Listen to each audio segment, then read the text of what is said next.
Season 2 of Riverdale might be over, but there are still some questions that we wanted answered in the finale and hope to get by season 3.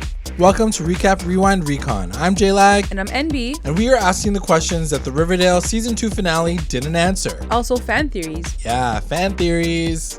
Starting at the bottom of our list is our favorite green-eyed serpent, Joaquin. So my question is, like, why the F did he even come back at the end of the season? Did FP just call him back to help with the Fang situation? Like, I don't understand. Which clearly he didn't even help because Fang still got shot, so... Exactly. But I think his job was to take him back to San Junipero. San Junipero, like that place in Black Mirror? Exactly. So that's it? Do we think that it'll come back for season 3 and maybe have another fling with Kevin? I don't know. Like, I feel like I'm okay if he doesn't come back. I feel like he's living his best life in San Junipero right now. And I think that like Kevin and Moose deserve their time together because I feel like it's been a long time coming for them.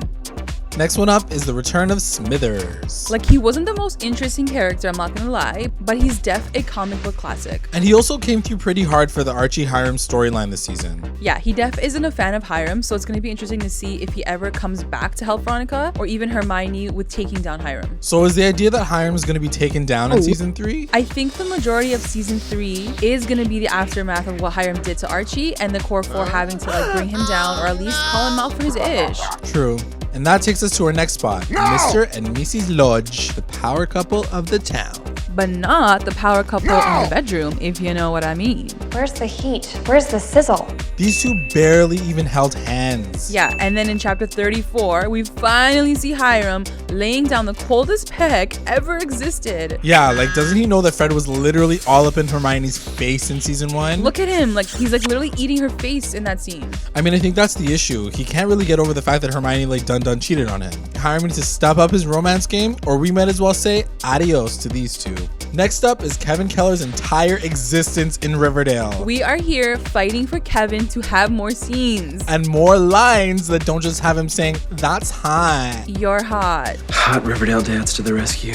But real talk, he did have quite a bit this season. He did, especially with that Carrie episode where he was the director. But lest we forget, he couldn't even get to Curtin without someone else ruining his moment. And then he kept getting himself into shady situations, like lurking in Fox Forest. Yeah, and how shocked were you to see him joining Reggie's Dark Circle?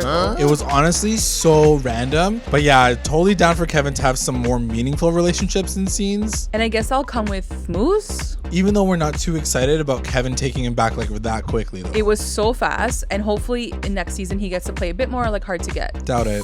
If you thought Kevin didn't have enough scenes, wait till we talk about Josie and the Pussycats. I'm sorry, who? Exactly. The Pussycats were literally non-existent in this season. I think we see them perform like maybe 1 or 2 times together, but then there's beef between Josie and the other two, so Josie's basically left on her own. Which is probably exactly what she wanted, but even her storylines were a little lame. I think we're both excited for more Pussycats, and since Val had that quick fling with Archie in season 1, maybe now Melody can have her own storyline, or maybe just one line in the first place. Yeah.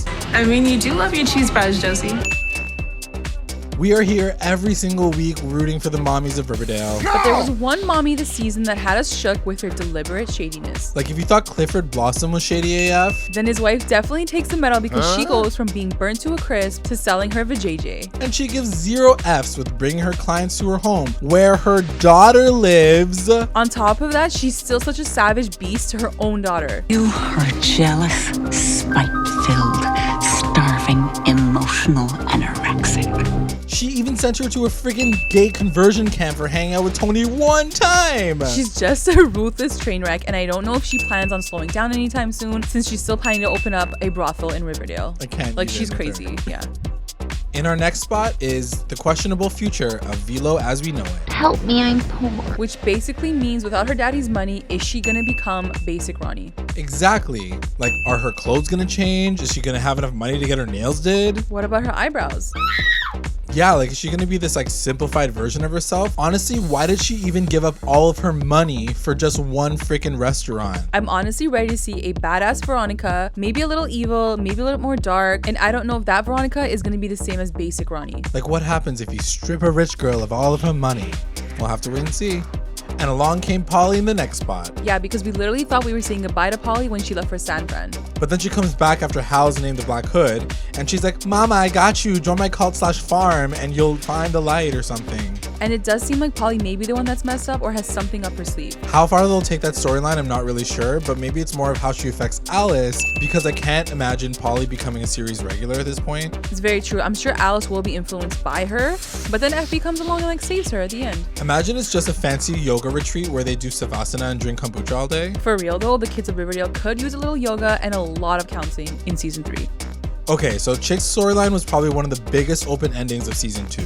Yeah, they hyped up his storyline so much and we spent so much time staring at his creepy ass face, and then the Black Hood came along and killed him. And we're supposed to believe that he's dead? Because I don't. Neither do I, and Avi, he's gonna come back and explain to us that whole Charles storyline, because there definitely has to be a phallus love child out there somewhere. Maybe Charles was really the bad one and Chic came back to redeem his character or something. We'll see. Table for Evil. One of the biggest moments of the Riverdale season 2 finale was seeing Hiram and his squad of villains. We got Penny Peabody and Claudius doing the drugs, Sheriff Minetta acting as the corrupt law enforcement, the Ghoulies acting as his muscle, and Penelope wants to open her own brothel. I don't dance now, I make money move. What's crazy to me is that they're setting up the core 4 to somehow take down this evil empire. Like, that's gonna be crazy and unrealistic. And also, since when did this show become a Marvel spin-off?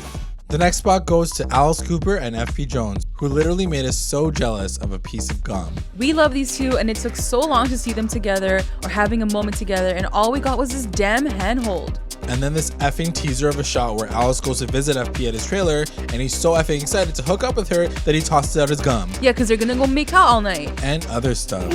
We're just really excited to see more scenes with these two. They had a damn baby together, so we need more phallus. I will be so pissed if I don't get more phallus. Low-key, how are we more obsessed with the parents than the kids at this point? It's so true. In our final spot, it's the big cliffhanger we were left on at the season 2 finale. We see Archie being handcuffed and taken out of the school gym. And Hiram looking at him like, I am so evil, I am so smart. Obviously, we know Hiram has set up Archie, probably with a recording or something. And honestly, I'm just curious, like, how's he gonna legally get out of this one? Because he technically was an accomplice to murder. I'll tell you how. 2 words, Tiera effing McCoy. 3 words, fine, whatever. I mean, yeah, her lawyer skills have been on point. So hopefully she can get him out of this one too. And I'm sure he'll have some help from Jughead, Betty, and Basic Ronnie. True. And that's it, guys. If you like this video, be sure to like and subscribe to our channel. Don't forget to listen and download all of our Riverdale podcasts, now available on iTunes and YouTube. If we missed any of your top questions from the Riverdale Season 2 finale, tweet us or comment below. Thanks for watching.